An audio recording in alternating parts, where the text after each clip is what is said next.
Talk. It's always wonderful to see some new people, some younger people interested in history, doing new research, and then coming out and presenting it to the public. And so I had a chance to meet Corinne over, I don't know, last fall, I guess it was, someplace in there. And we got talking about home movies. And she started talking about her program, and I invited her to come and speak to us here tonight. She wrote me and she said that she's really interested in sharing this information, and I'm glad. She'll soon be defending her thesis is that still coming up? To earn a Master's of Arts degree in American Studies from the University of Buffalo. She holds Bachelor of Arts degrees in English and History, which she earned in 2018 and 2021, respectively. She lives in Caledonia with her husband, who's with her tonight, and various pets. We did bring those pets, so. Okay. All of whom share her appreciation for the rich history and culture of New York. So ladies and gentlemen, I'm very pleased to have Corinne Hooker with us.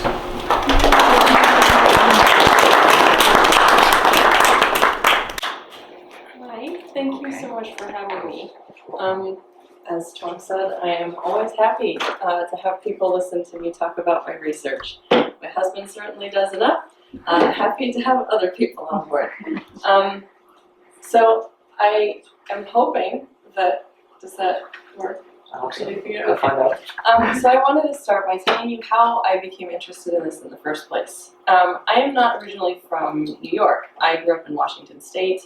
When I was a teenager, I moved here to live with my mom and stepdad, and we lived down the street from an elderly woman whose son was moving her into a retirement community, and he was throwing away her stuff.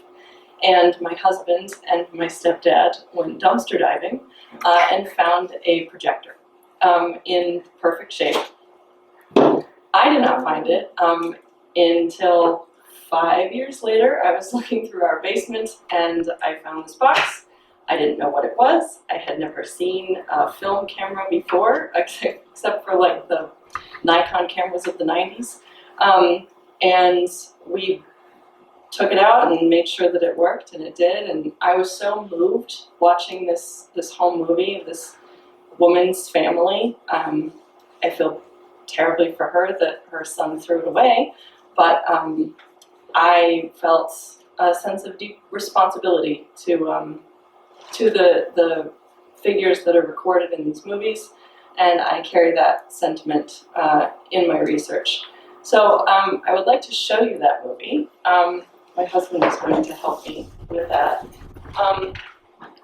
It is, so far as I can tell, of a day at the beach at Lake Ontario. Just standard, you can start it. It's going to be a little loud, so. Do you want to? Okay. Please.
give you an idea of the kind of thing that got me interested in this. It seems simple enough, just a family enjoying themselves at the beach, but it is a real privilege to have something like that recorded of yourselves. Any of you who have photographs of yourselves, movies of yourselves, very, very few human beings who have ever existed have that kind of memory, that kind of document. It's a real gift to have that technology. So, can you please start the... Thank you. I wanted to talk about the tradition of self-documentation in the United States, even before it was the United States. Excuse me, I'm so sorry. Starting with facture, which were these beautiful illustrated images created by Pennsylvania Dutch German immigrants in the Northeast, particularly in Pennsylvania, obviously. They commemorated important events, but they also recorded some everyday events. They were, this one in particular is at the Philadelphia Museum of Art, and it was created by a German immigrant named Reverend Henry Young, who lived in Cumberland County, Pennsylvania. It was created for a couple named Johannes Kunz and Katharina Seeger to celebrate their son, who was born the 20th of November, 1811. It's a great day. It's my birthday. It is watercolor and ink on woven paper. These would have been decorative. You would have seen them in a family home, like family Bibles, which were popular with Protestant Anglo-Americans, but were used by Catholic Americans. I brought mine.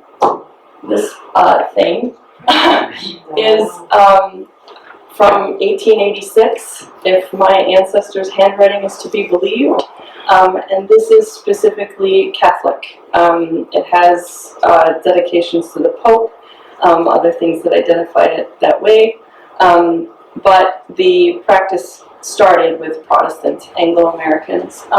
The first mass-produced family Bible was created by a bookseller named Isaac Collins in the 1790s. Why he started creating those Bibles is a whole geopolitical thing after the Revolution, but suffice to say, it was expressly American, this practice. His had blank pages that you might use to record special events, birthdays, baptisms, things like that. And some people even traced their family lineage in these Bibles to early settlers, forming a connection with American history early on. And as I said, they were art pieces to be displayed, much like the images that you can capture with photographs and movies. They serve an aesthetic purpose in addition to their purpose of record keeping. And that desire to document your life, your family's lives, your loved ones is a common human trait. And Americans have been doing it for centuries, even in forms that weren't aesthetic. Early enslaved Africans and indigenous Americans used oral histories, really complex stories, to record their family lineages and important events. So this is something that Americans of different races, ethnicities, religious backgrounds have done since there were Americans. So starting with early photography, this is a fairly well-known history. In the 1830s, Louis Daguerre created the first publicly available photography technology. He wasn't the first innovator in this field, but daguerreotypes are probably what comes to mind when you think of early photography. They were extremely expensive. And would only be for the most elite, and obviously not do it yourself because they required fragile plates and toxic chemicals that the photographer would have to carry around with them.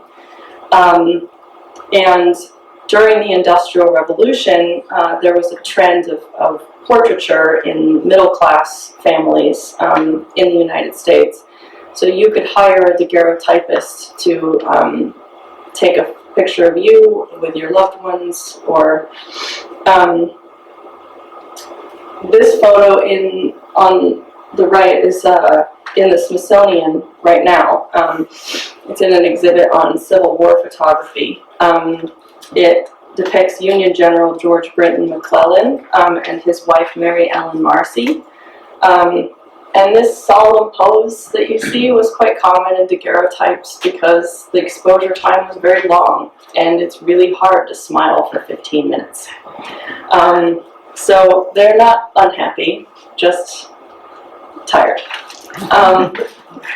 One practice that may seem morbid to us was the post-mortem photography of children. They could be held by their mothers for portraits or placed on a bed to appear as though they were sleeping. These were important keepsakes for grieving families who probably didn't have any other photographs of their children while they were alive. As I said, these were expensive. If you lived in a rural area, finding a daguerreotypist might have been quite difficult. So you would want to have something to hold on to of your child, and sometimes that meant taking a photo with their corpse. Important to have a perspective. And this is blocking your view, I'm sorry.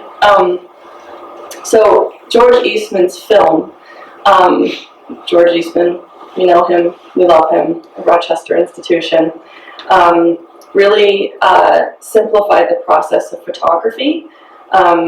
When he introduced film in 1884, now you no longer have to carry around those fragile plates and those toxic chemicals in order to take a photo. You could capture the image on film, and then either you could process it later yourself, or you could have someone else do that. The first point and shoot produced by Eastman was patented in 1888, and it was still extremely expensive. It was $25 in 1888, which would be nearly $1,000 now. Inflation calculators don't actually go back that far, so I did the best I could to get you a number. And having the film developed might have cost you hundreds of dollars. So this is a recurring cost. But if you were patient and you had the money, you could take photographs yourself.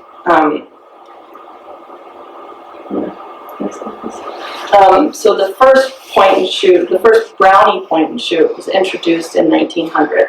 And the Brownies were really innovative technology in that they simplified the process so much that children could take pictures. They were advertised with, is that the next slide?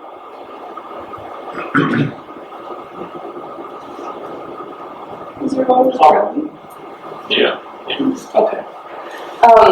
They were advertised with these little sprites called Brownies, created by the artist Palmer Cox. Unclear whether the name actually comes from that or from someone who worked at Kodak with the last name Brownell. You can't see because the text is too small. But it advertises this camera as being so simple that it can be operated by schoolboys and girls. They figured out pretty quickly that women were buying the cameras and using the cameras to document their children, and not so much the children were doing it themselves. But these were really innovative technology, and they would capitalize on this brand later when they created home movie technology under the Brownie name.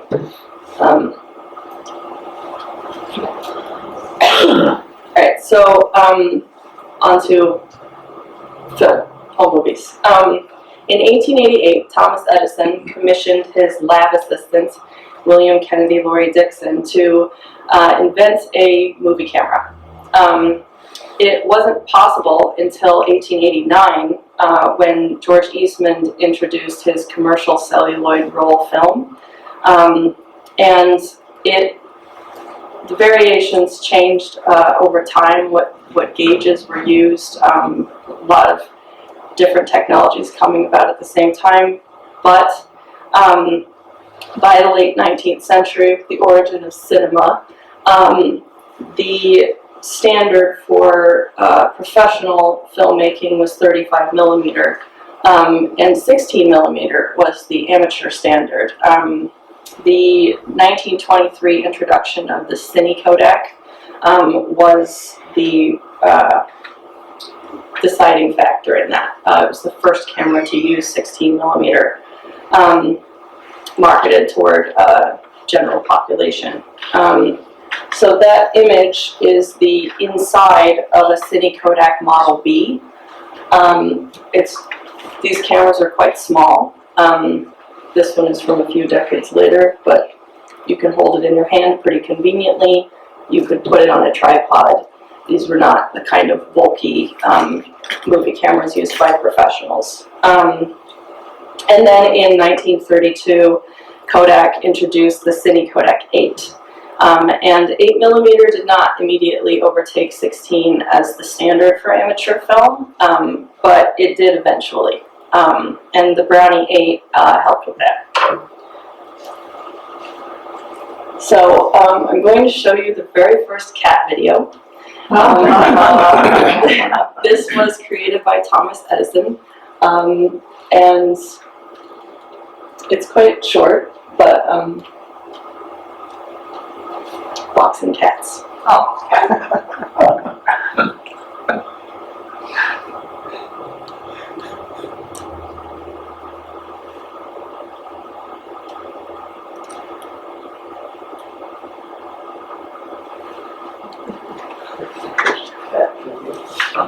The cats look less than thrilled about being involved, but we get to laugh at it 100-something years later, so that's okay. So, as for home movies, the creation of the home movie genre distinguished from amateur filmmaking, that has largely to do with the proliferation of the technology, the fact that it became widely accessible in the 1950s.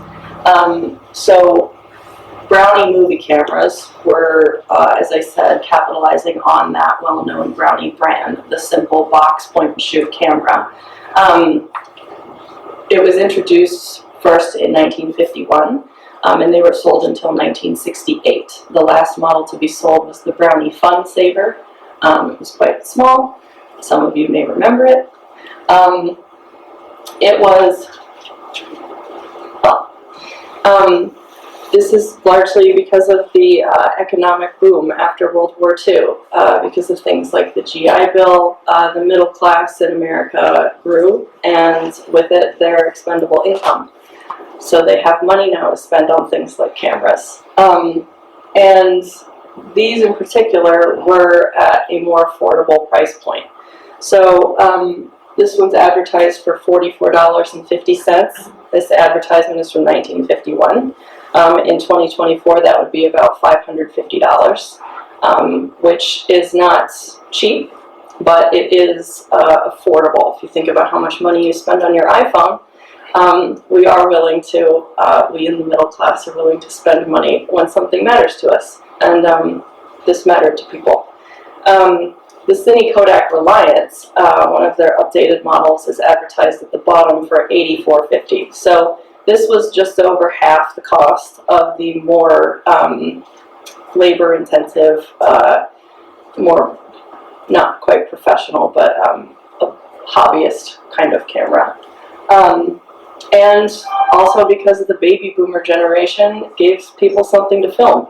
You have a lot more children, and children became the center of the family structure in a new way. And as you could see from that movie from Rochester, they were often the targets of their parents' filmmaking exploits. Thank you. So we can compare these two ads from 1957 to see just specifically how Kodak compared. Kodak was really the vanguard of the user accessibility and affordability. On the left is an ad for a very simple single lens Brownie movie camera, 1957, for $29.95, which would be about $330 today. And on the right is a Bell and Howell camera, and their least expensive camera in this advertisement is $39.95, which would be about $450. So a difference of $10 is a fair amount when you're looking for an entry-level camera.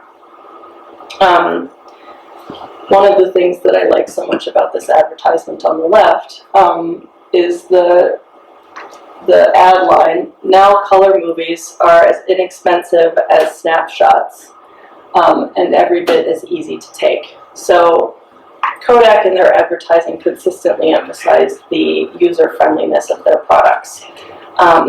So easy a child could do it was, I would say, 2/3 of the advertisements that I've seen emphasize that, and emphasize children as subjects of these films.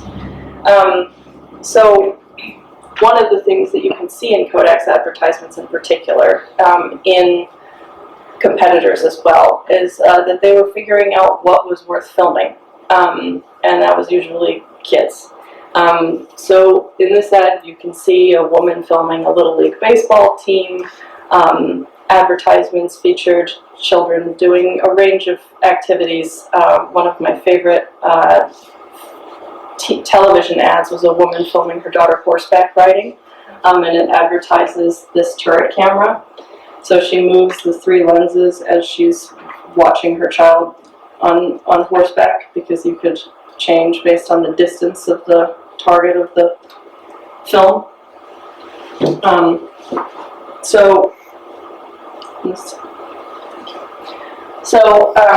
One of the things that Kodak did to try to define the movie genre, to tell consumers what these products were for, was to issue guidebooks like this one, called How to Make Good Movies. They had How to Take Good Pictures, predated it, but this one was published in about 1950. It does not have a date. Every historian's favorite thing. Please date your artifacts. It walks a fictional couple through the process of taking a movie, and describes shot for shot how to take specific films.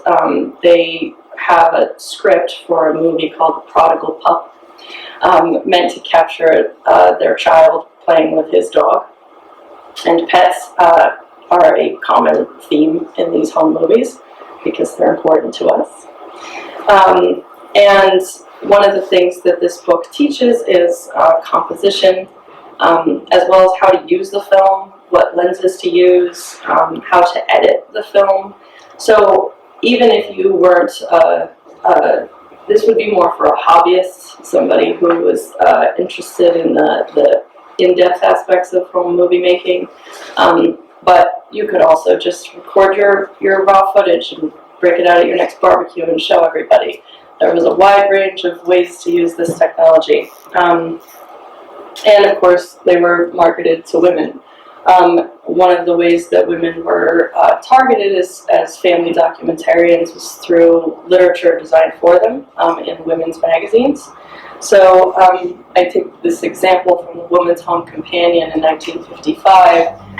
They present home movie making as a lot more than a hobby, as a kind of sentimental duty, as a job, as a responsibility that you have to your family to document their lives and their memories.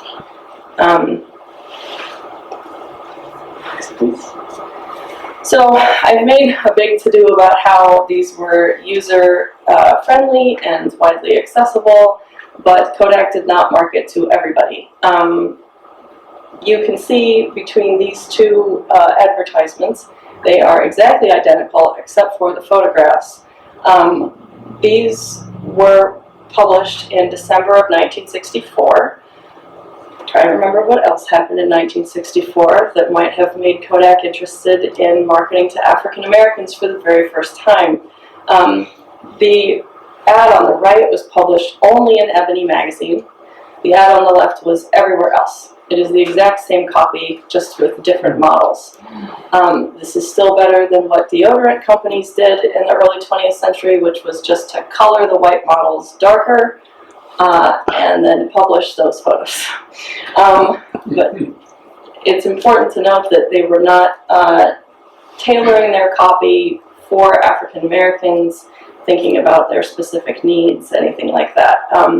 But they were also trying to target a consumer base that were already using their products. Black Americans were already taking movies. They have been, there are not too many of them still existing because the effort to archive them has been slow. The very first African American home movie archive was only created about a decade ago by a master's student at NYU. So while there are a lot of extant American home movies, there's been much less attention to marginalized groups who use this technology to capture their lives, capture their memories. But it's also important to remember that these were created to be happy, to be joyful, to good movies about prodigal pups are happy. You don't record the sad things. So you're seeing a very curated image, including in Black home movies, of the joyous parts of life. And you see what they want you to see. They are not filming themselves being sad. You must take all of these with having it in mind that they are curated, partly through books like this that would teach you what to film and how to film it, partly through word of mouth where you discuss with your friends that you're going to take your camera to the day at the beach, partly through example by seeing your friends' movies at their barbecue, and also they're recording very universal human experiences like dancing and laughing and socializing, but also really specifically American experiences, like Halloween and road trips. And also just by their aesthetic nature, they're documenting a very specific period in American history in the mid-20th century, and documenting prosperity, economic prosperity, social prosperity, and also family values.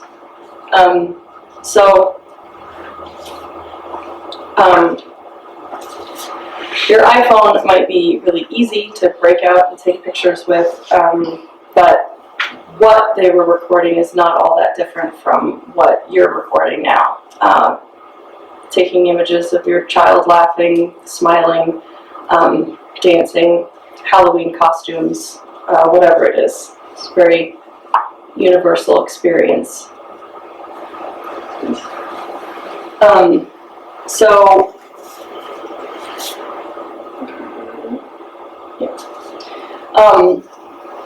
some of the main themes that you see in these movies are listed here.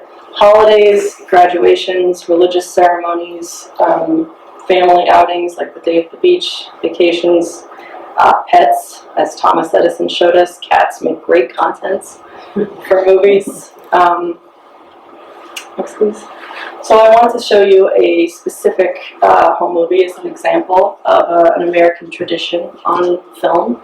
This is from the Southside Home Movie Project at the University of Chicago. It was filmed in the mid to late 50s on 8mm. It belongs to the collection of Frederick Atkins, who filmed dozens of movies of his wife and their children over a span of 30 years.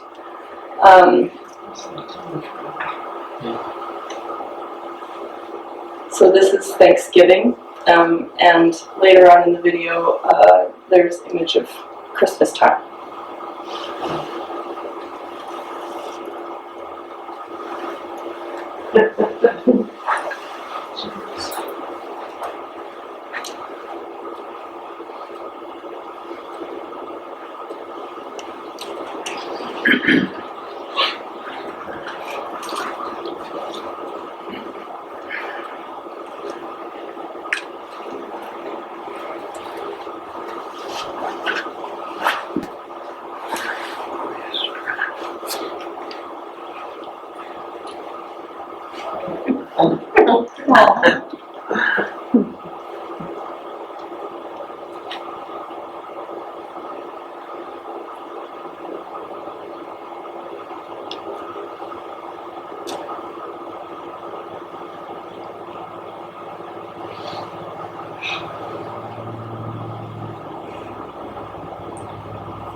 You never read right.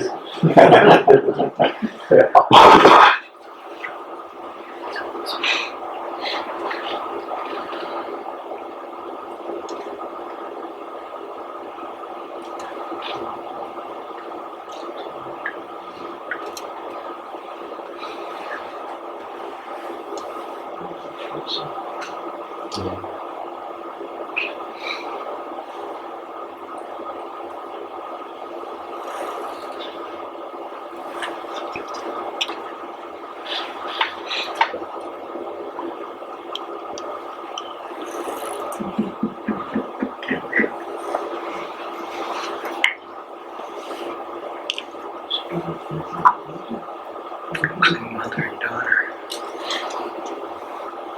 So some of the other things that Atkins captured in his movies were christenings, confirmations, birthdays, weddings, first haircut of his son, other special occasions, but also things like vacations and yard games, Halloween, a particularly impressive blizzard in Chicago one year. Oh, there was sound added.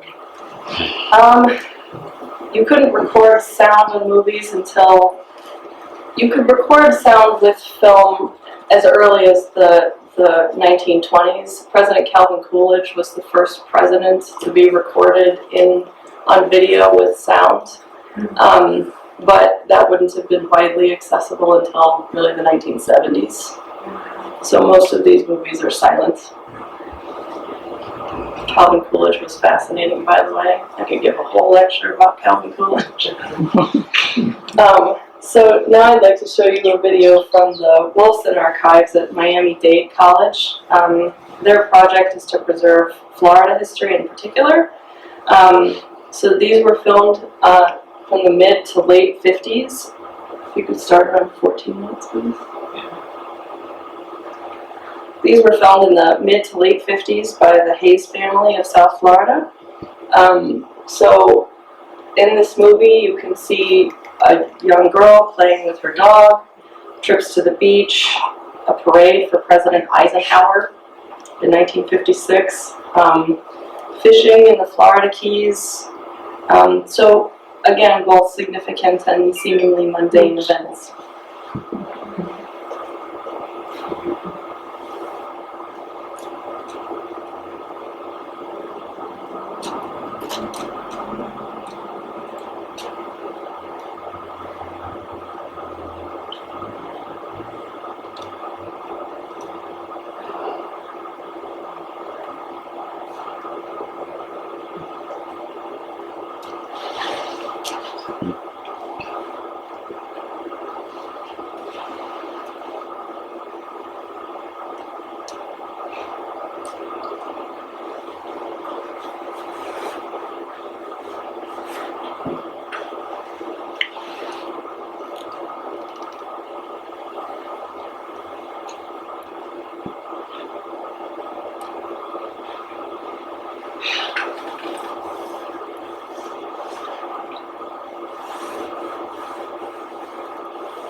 I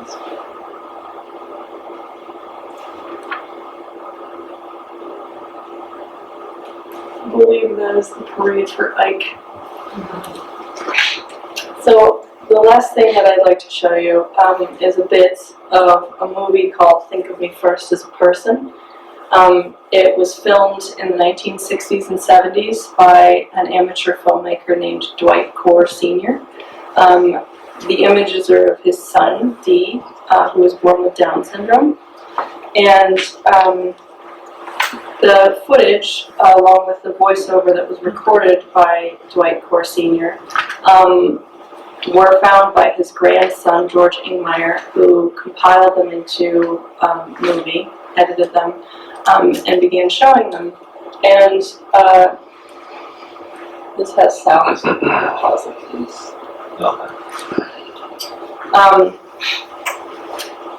So in 2006, he showed it for the first time.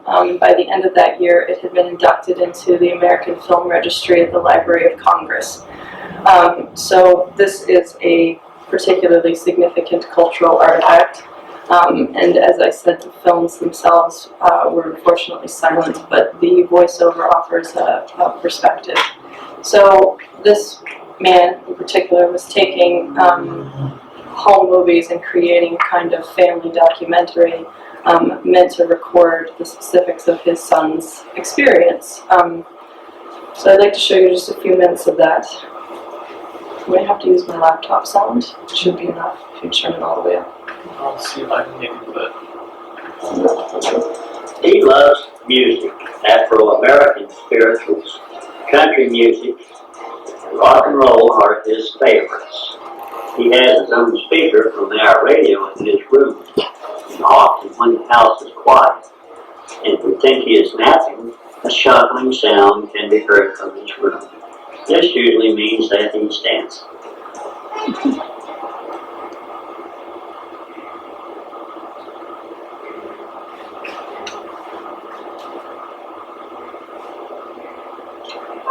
For a school project in 1965, our daughter Carolyn wrote an essay entitled My Favorite Child.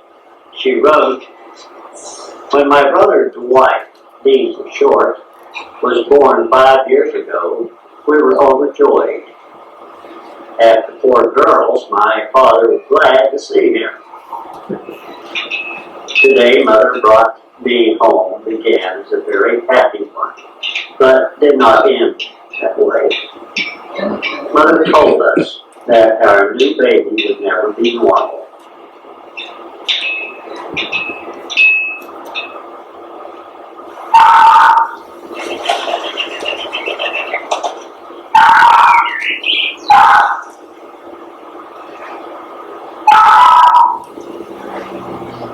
Though he is considered severely retarded, he is far from being uninterested in the world. It took him a long time to become aware of his surroundings, but when it happened, he was like any other little boy, full of adventure and fun. He plays well with other children, but prefers to be alone. We hope the day will never come when he realizes he is different."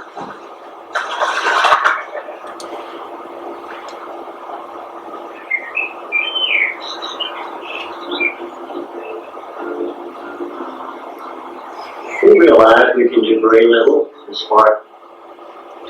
So the American Film Registry is tasked with inducting movies, both fiction and now home movies and documentaries that are deemed culturally significant to American history. So when movies like this are entered into an archive, any archive, they become part of an official narrative of American life, of what it means to be American, what it means to be a person.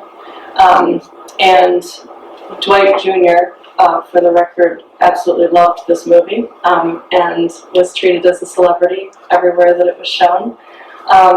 And what his father was trying to do when he created this film was to showcase the common human experiences that his son enjoyed. despite living with a disability.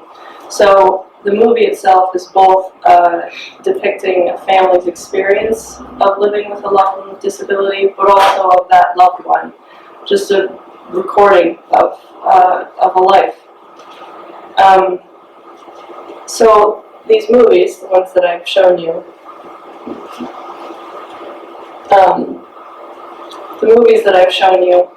have shown that there are some common human experiences and some specifically American ones that are recorded on film.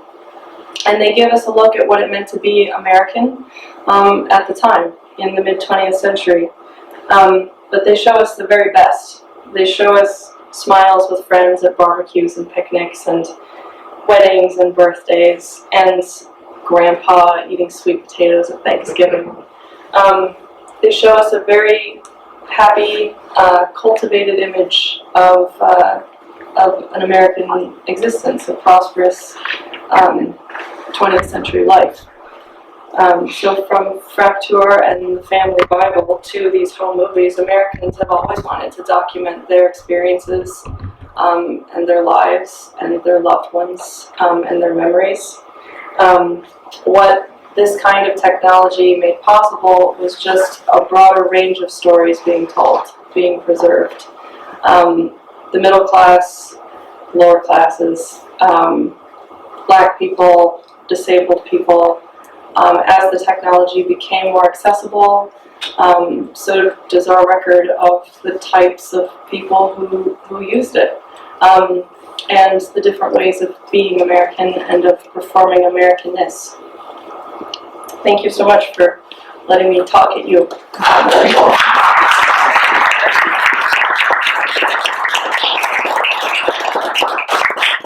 Okay, do we have any questions for Corinne? Go ahead, Tom. Did you? I just wanted to count that pack you had of ours. I'm pretty sure it was called the Super 8 camp. And my parents gave it to us maybe 1970. Our kid's favorite was 2 and Julie just born. So we found it. Boy, this is really great. You know, we took pictures of just about everything. Well, it turned out that when I converted it to a DVD through Roll Photo, every once in a while they'd run a special at a reduced price. I was able to get,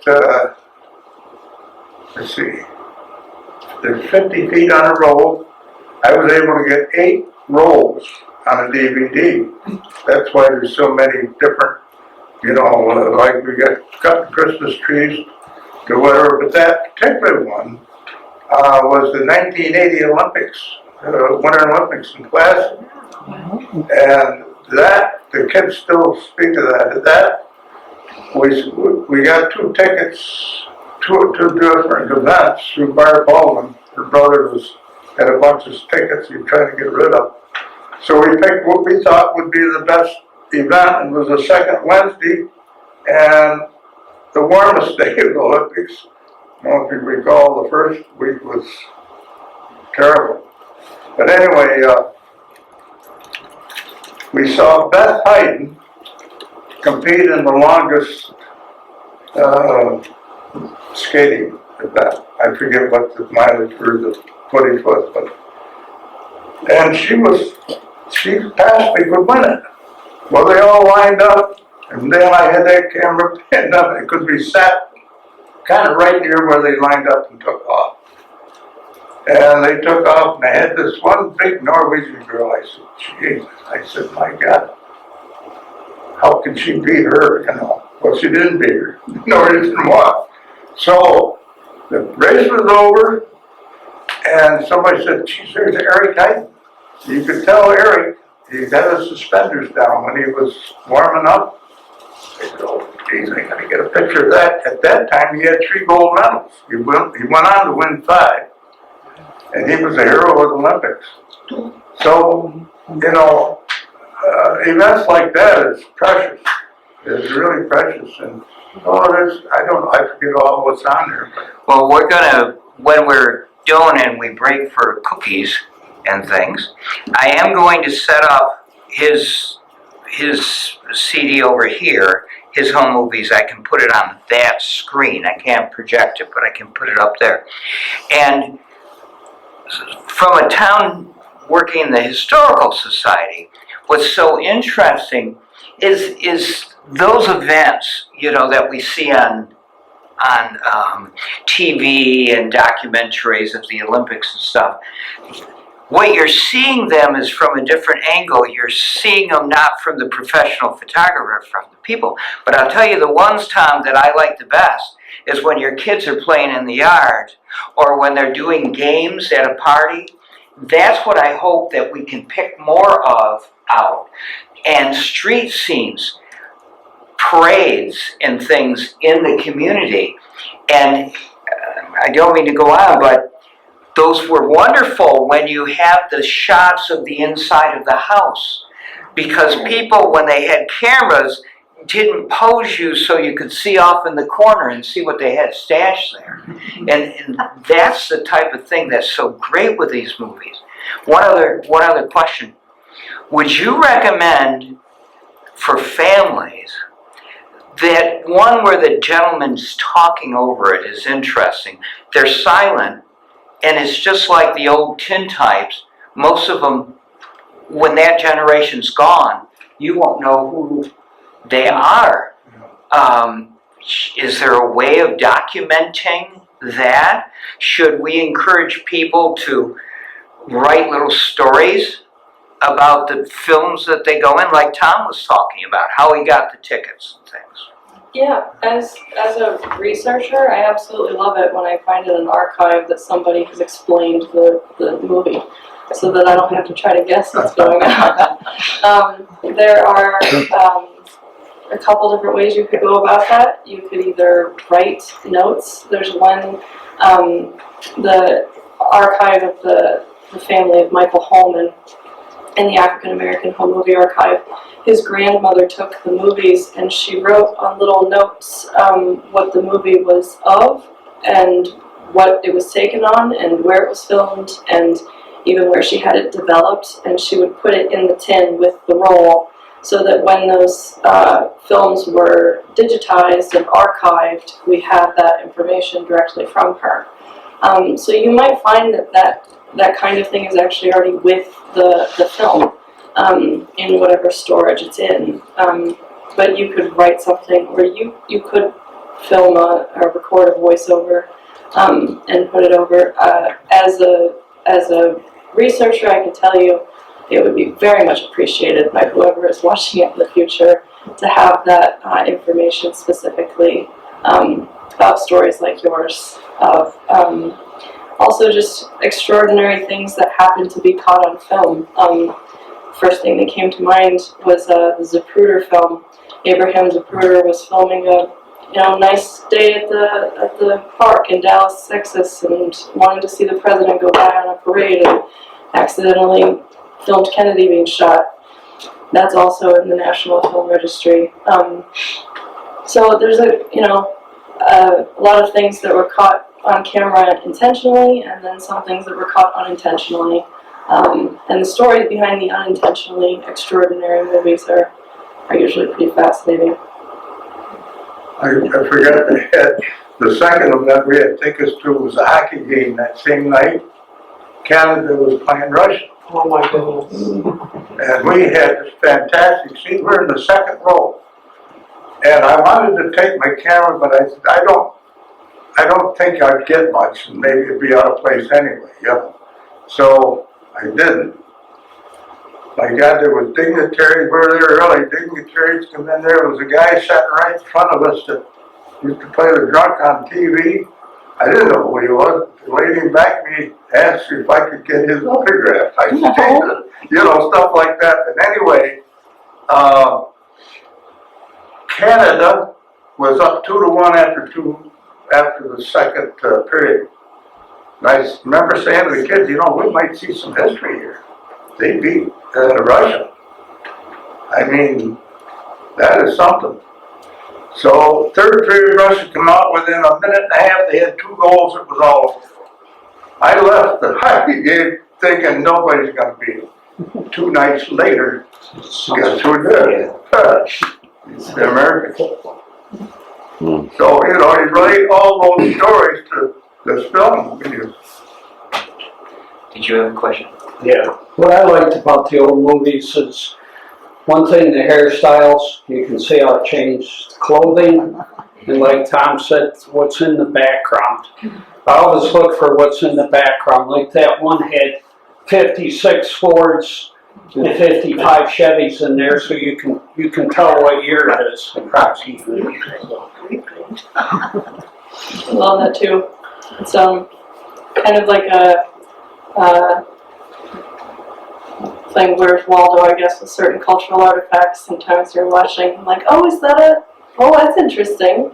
I recognize that. One of my favorites has a Christmas tree absolutely coated in a giant heap of tinsel, and all I could think about was what a fire hazard that Christmas tree was. It was more tinsel than Christmas tree. But that kind of thing, those tiny details that made that their Christmas tree rather than just a Christmas tree, are some of the most important things, I think, in these movies. I was laughing about your comment, so easy, only a child could do it. Nowadays, we would say, it's so complicated, only a child could do That's it. the opposite. Well, my husband is an engineer and was trying to set that up, and we'd forgotten how it worked, and he had to look it up on YouTube. So, it's so complicated, 20-somethings can't do it. An engineer. We asked the kids to help us.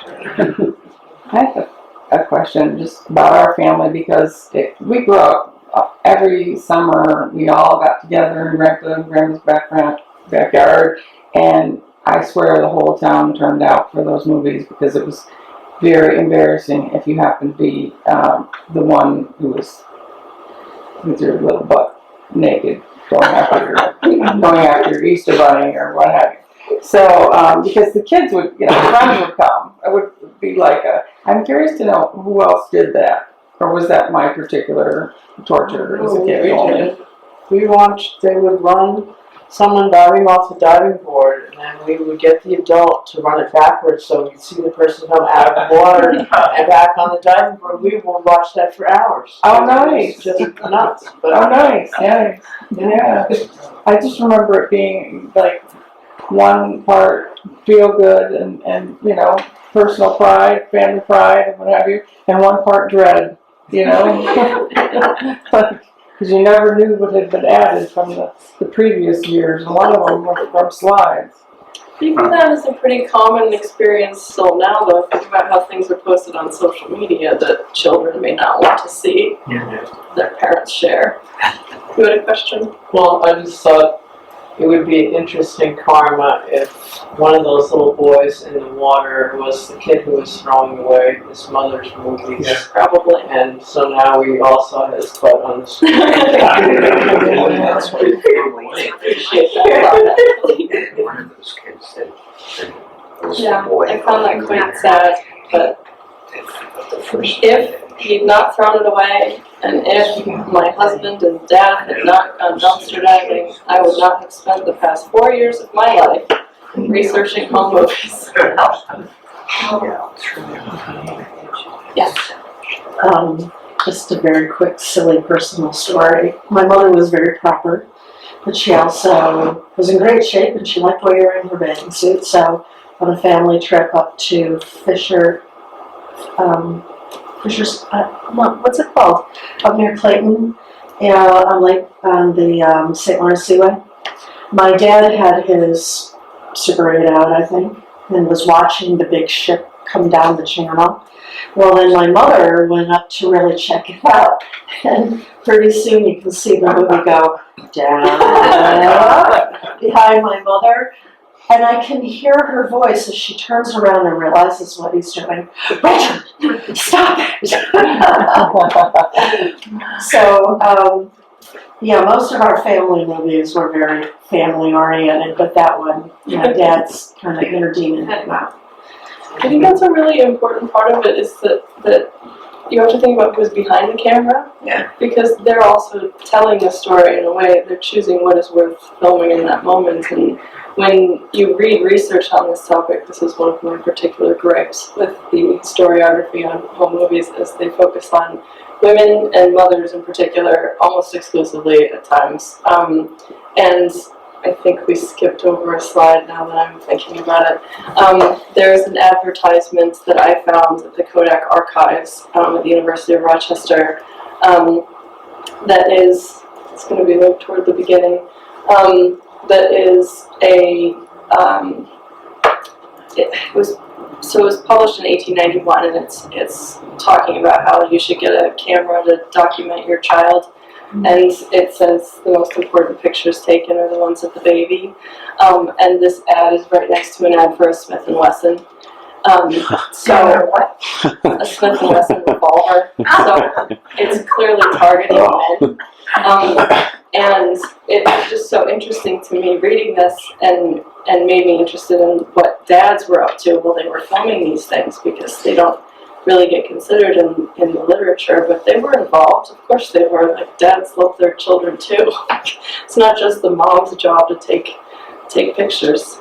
Yes. Having lived through that time, it seemed like I remember mostly uncles and grandfathers and fathers doing the filming, not the mothers. They were usually the subjects and the kids. The men in the film were the relatives that were sticking around too. So, I don't know, it seems like the men were the ones buying these toys. The marketing for Kodak was like almost exclusively toward women, toward mothers, and I think that's partly because women were the primary consumers in the home just generally, but also they were targeted as having the responsibility of family documentation, which has historic precedent. I mean, it's my great whatever grandmother's handwriting, that's not my great whatever grandfather's. But I think it was the expectation among historians, and again, this is a gripe that I have with the lack of focus on what dads were up to. The expectation was that the women were buying the cameras, loading it, and then sticking it in the dad or uncle or grandpa's hand and telling him to film this, which belies the significance of their participation, I think. So, yeah, when you watch these home movies, it's usually the women and children who are the subjects of the movies, which means that dad or uncle or grandpa or whomever was holding the camera. I wonder if other families were like ours, where it was my dad who used the moving technology, whereas my mom took the stills. So we have lots of slides of my dad, but no movies of my dad, and vice versa. My dad always took the movies of me coming down for Christmas, coming down the stairs. But Mom took all the 17 pictures of the Christmas tree every year, but she was definitely the still photographer, and he was definitely the movie photographer. Interesting. Yeah, it speaks to how difficult it is as a historian to generalize these things, because every individual person and every individual family have different practices.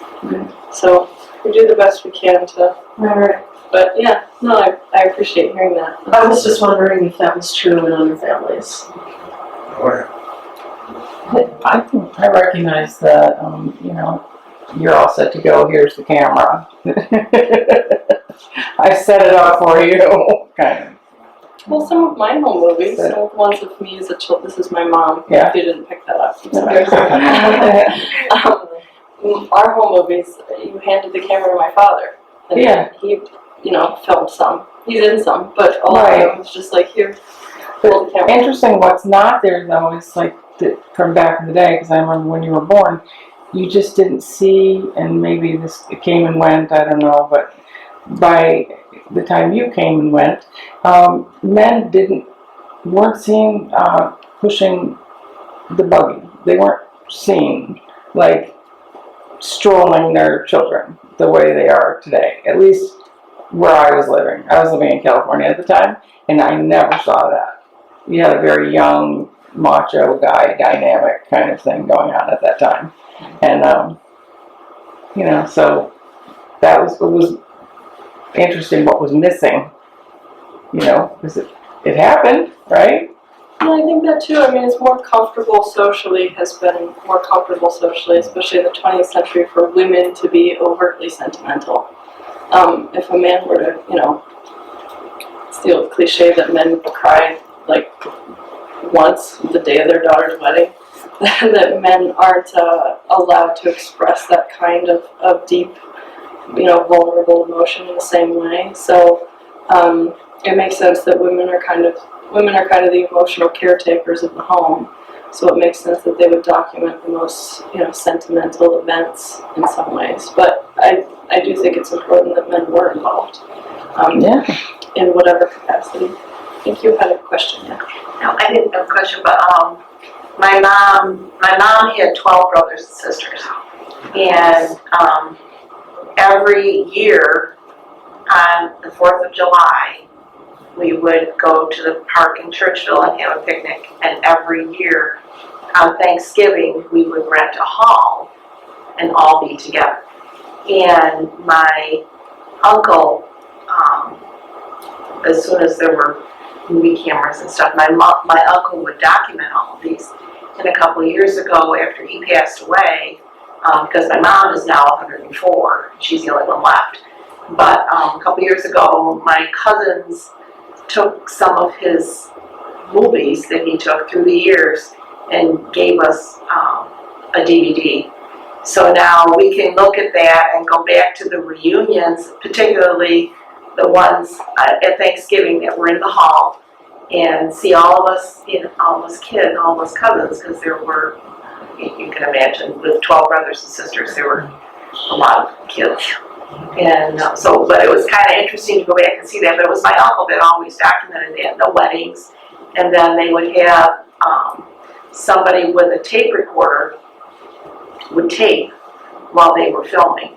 So it didn't always mesh, but you know, particularly like my sister's wedding back in the 60s, my uncle filmed it, and then somebody else had the reel-to-reel tape, and they were taping it, so we had both. Just kind of neat. It's really sweet. My grandmother died 2 years ago. She was 100 years old, and about 2 months before she died, I got to show her the footage of her 50th wedding anniversary that I found, and made her cry. She hadn't seen it at that point, decades.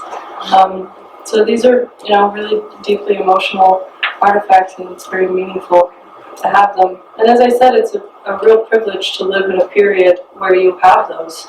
You know, the vast majority of humans who've ever lived didn't have anything like that. Didn't even have photographs.